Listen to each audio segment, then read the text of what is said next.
The Pittsburgh Penguins are set to play in their annual Thanksgiving Eve game on Wednesday night against the New York Rangers. And for today's episode of the Locked On Penguins podcast, I'm joined by a very special guest from Rangers Twitter and from a very great Rangers podcast to help preview the game. You're Locked On Penguins, your daily podcast on the Pittsburgh Penguins, part of the Locked On Podcast Network. Your team every day.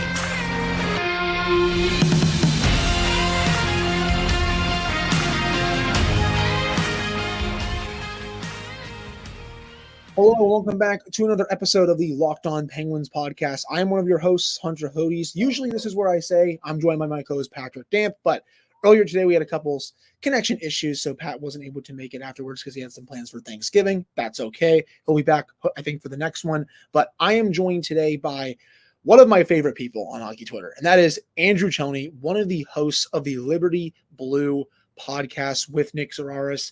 With Penguins Rangers tonight, I figured it was only best, honestly, if I get Andrew on this show. So, Andrew, I really appreciate you coming on. No, appreciate you saying that, man. Means a lot, and absolutely anytime. Yeah, so this game should be a lot of fun, though. Before we get to that, of course, thank you all so much for making this your first listen/watch of the day. We are free and available on all platforms, and today's episode is brought to you by FanDuel. Make every moment more. Right now, new customers get $150 in bonus bets with any winning $5 moneyline bet. That's $150 if your team wins. Visit FanDuel.com/lockedon to get started.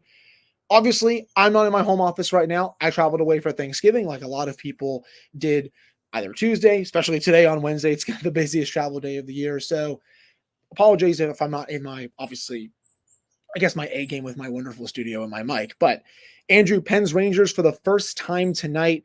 Rangers are off to an incredible start this season, 12-3-1. They've won 8 of their last 10 games.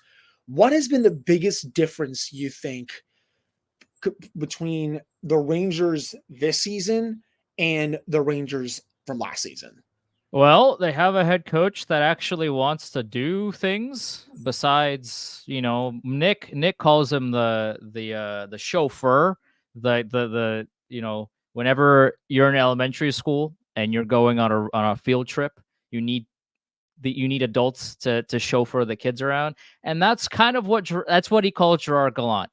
Like, he didn't practice with the team. And if he did practice, it was short. It was quick. He wasn't really hands-on with any of them. And in games, he had his plan A, and that would be it. He wouldn't really have a plan B. He'd never call timeouts. I always joke that he'd sell them on the black market afterwards because he just would never use them. He relied on a system that was essentially just like, yo, just do whatever you want and we'll figure it out. That was kind of the system that the Rangers had for a lot of the year. And you can tell that by a lot of how they started. A lot of these games that they started, they looked discombobulated. They didn't really know where their defensive partners were, where the other player, where this second forward was going to be on a lot of these rushes. Like, they were just playing street hockey. It almost looked like. But now under Peter Laviolette, there's a lot more structure. He's got the team working really hard in practices. He's got structure. He's got multiple plans up his sleeve, ready to go if his plan A is not working. He has the team right now, running out full strength for the most part. Obviously, they got a few pieces missing from this team right now, but they look like a genuine hockey team. And it's really, it goes to show how much talent this team has when you have a non-structure under Gallant and you still win that many games. And now, when you get essentially the same core under a head coach that actually has the team, running in practice and doing everything that they need to do to succeed come game time, this is what you see. Right. And I've always said with Peter Laviolette coach teams, right, he gets the most results when he first gets there. Those first couple of years, you've seen it in Philadelphia, you've seen it in Nashville, you even saw it in Washington for that first year that he was there before the wheels kind of turned in the wrong direction. You're seeing it now with the Rangers too. I think he's a really good short-term coach in the league. He's not someone that is going to stay with the team for 5, 6, 7 years, anything like that.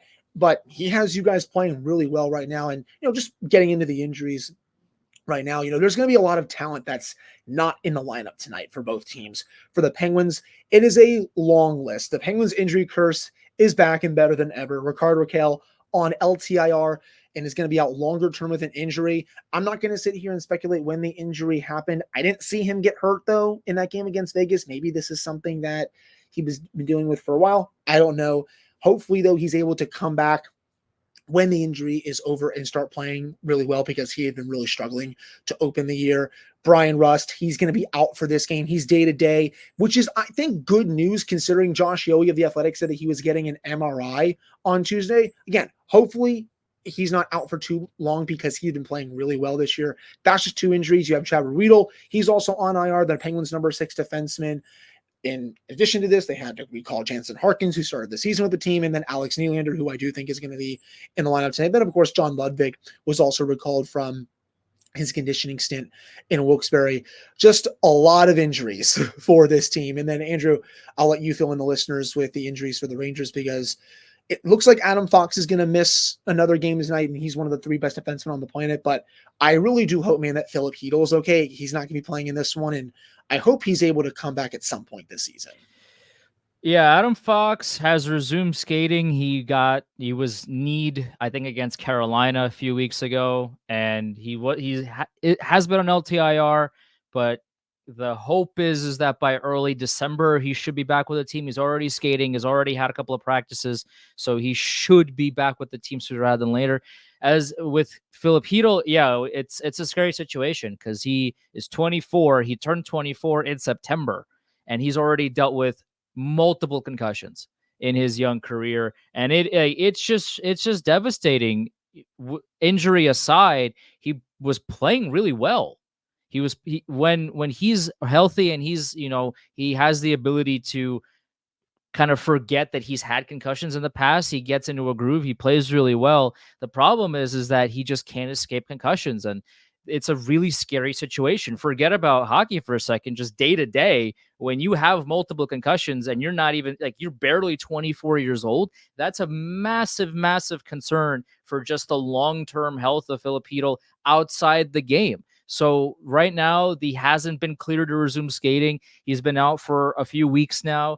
And that's always the scariest part about these things is, well, there's no timetable. And, we haven't really heard much about him in the last little bit. He hasn't been cleared to do anything. And with these kinds of injuries, you just never know. Right. And as someone who has covered this team for the last several years and someone who's watched Sidney Crosby throughout his entire career, I and every Penguin fan and any person who's covered the Penguins, I'll include Pat in this. I know he's not here for this show. Anyone can sympathize with that considering what Sidney Crosby has been through throughout his career with multiple long concussions. So hopefully everything is okay with Hedl because, I'll say, man, heading into this year, I thought he was the best of the bunch when it comes to him, Lafreniere, and Kakko. So it's just unfortunate that he's going through this. And again, I do hope that he is going to be all right and that he comes back at some point this year. But that'll do it for this first segment of today's show. Coming up in the second segment, Andrew and I are going to dive into a couple more things regarding this Penguins-Rangers matchup before we have a little fun with Warrior Helmet Wednesday to end the show. I'll give my pick, and I'll also give Pat's pick because I know who he's going to pick, and then we'll honestly give it over to Andrew, even though he can't steal the Warrior Helmet, people. So that's coming up right after this break. Before we get to that second segment, though, we got to tell you all about Sleeper, which is the official daily fantasy app of the Locked On NHL Network. Sleeper is our number one choice for daily fantasy sports, and especially daily fantasy hockey, because with Sleeper, you can win 100 times your cash in daily fantasy hockey contests. You can do this by yourself. You can do this with your friends. Heck, you can even do this with your family, and you don't have to do just hockey with it. You can do NFL, NBA, MLB, and college football, and the entries that you put in can be made in under a minute. All you have to do is pick whether studs like Connor McDavid, Alex Ovechkin, Sidney Crosby, or Nathan McKinnon will record their stats. You can do goals, you can do assists, you can even do plus minus if you want to, and you can also throw goalies in there for saves and all that good stuff. And to win a 100 times bet on Sleeper, you need to correctly predict the outcome of 8-player stats. You heard me, Penguins fans. You can win 100 times your money playing daily fantasy hockey with Sleeper. Start paying attention and nail your picks so you can start winning big. Use promo code LOCKEDONNHL and you'll get up to a $100 match on your first deposit. Terms and conditions apply. That's code LOCKEDONNHL. See Sleeper's terms of use for details and locational availability. And we're not done. We still got to tell you all about FanDuel. Score early this NFL season with FanDuel, America's #1 sportsbook. Right now, new customers can get $150 in bonus bets with any winning $5 moneyline bet. That's $150 if your team wins. If you've been thinking about joining FanDuel, there's no better time to get in on the action than right now. The app is so easy to use. There's a wide range of betting options, including spreads, player props, over-unders, and so much more. So visit FanDuel.com/lockedon and kick off the NFL season. That's FanDuel, the official partner of the NFL.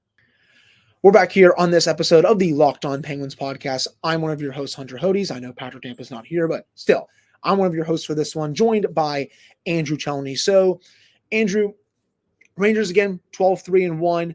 Everyone, for the most part, is playing really well on the Rangers this year. And we'll start with that.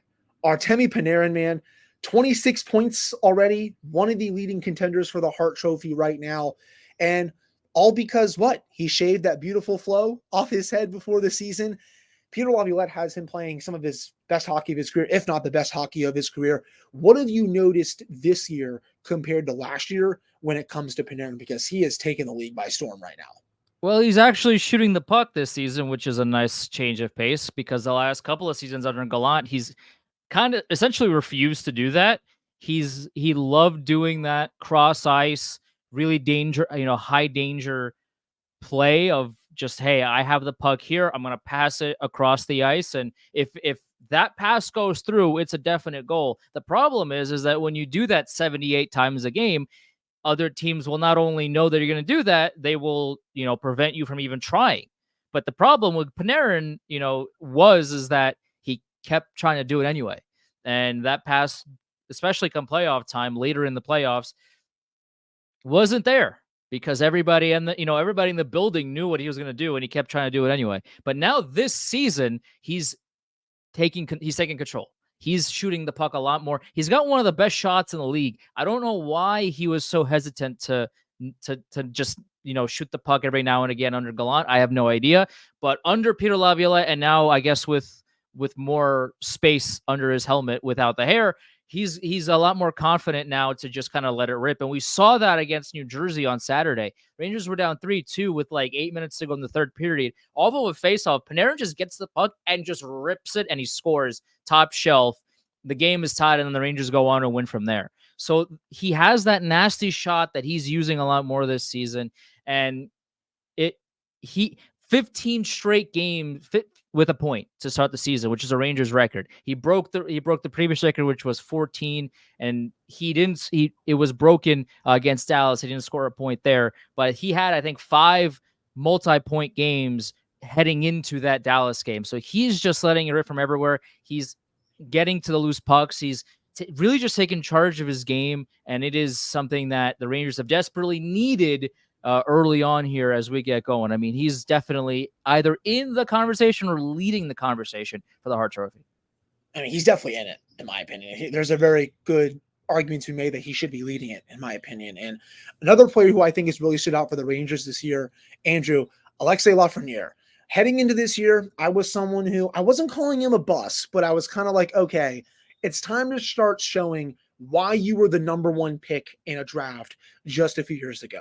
His career up to this point was up and down, but this year, I think he has finally shown why he was selected #1 overall. He had a really good game. I think it was about a week ago. He tied the game late in regulation, if I recall correctly, then won the game in a shootout with a beautiful move there. By the way, yeah, it was against Columbus, and the Penguins played them in the next game. What have you seen from Lafreniere that has you pretty excited moving forward? Because he's definitely been, I think, a standout for me. He's just playing with a lot of confidence. When you have a head coach that lets you play with confidence, shocker, he's playing with confidence. The game is, it's physical in a lot of ways, but it's also so mental, where if you're not confident in your own ability to score or move around or beat somebody to the loose puck or whatever, the chances of you doing it is substantially decreased.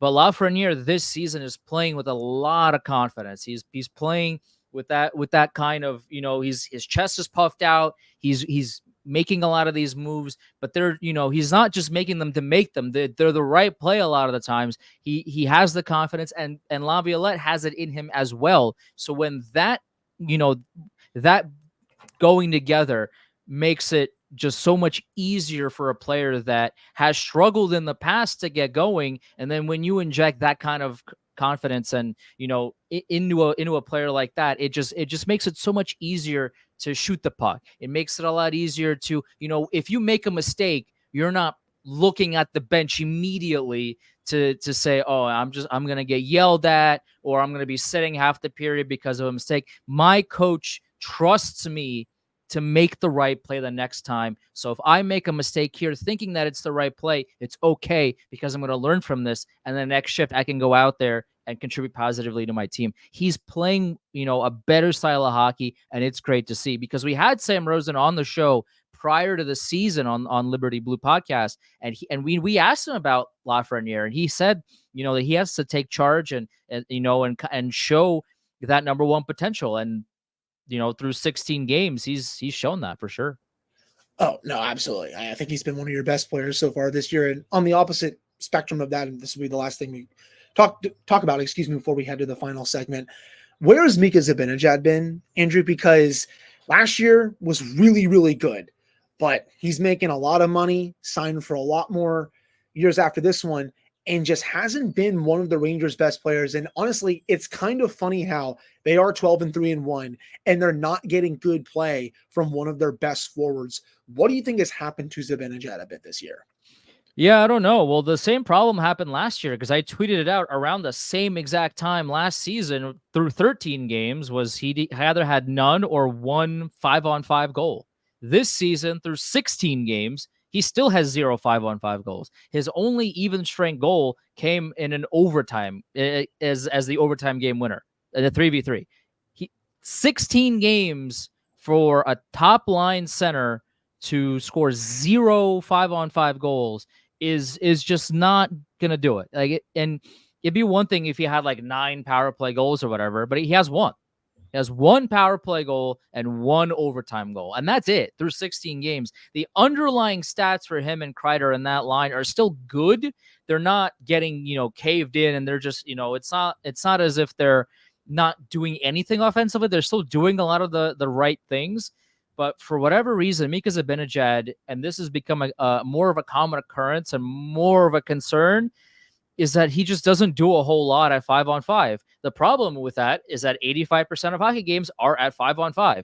And it's part of it is because he's maybe gripping a stick a little bit too tight. He's getting opportunities on power plays, and he's airmailing these one-timers. I mean, they're hitting the ISS. They're somebody in section 400 whatever is getting these pucks. Like, he is not coming close to hitting the net. It's tough to see. I think if he hits one, then the pucks will start coming. I think he's well aware that he's not contributing enough offensively, but I need to start seeing more out of Zibanejad 5-on-5. This has been a topic of conversation for multiple seasons now. It's not just some anomaly to start this year. Like I mentioned, I tweeted the same exact thing out last year. Like, this has to change. Right. No, I hear you on that. And what you're probably saying is, does Mika Zibanejad score a hat trick against the Penguins tonight with his luck so far this year? You could put the house on it. This is not gambling advice, not legal advice. Don't yell at me if I'm wrong, but I'd put the house on it. Yeah, it would be the Penguins' luck if that happens, that's for sure. But that'll do it for this second segment. Coming up to end the show, no, I'm not going to forget Warrior Helmet Wednesday this time. I'm going to give my picks for the best player for the Penguins this past week. I'll also give Pat's, because I know who he's picking, and then we'll also get to Andrew's as well.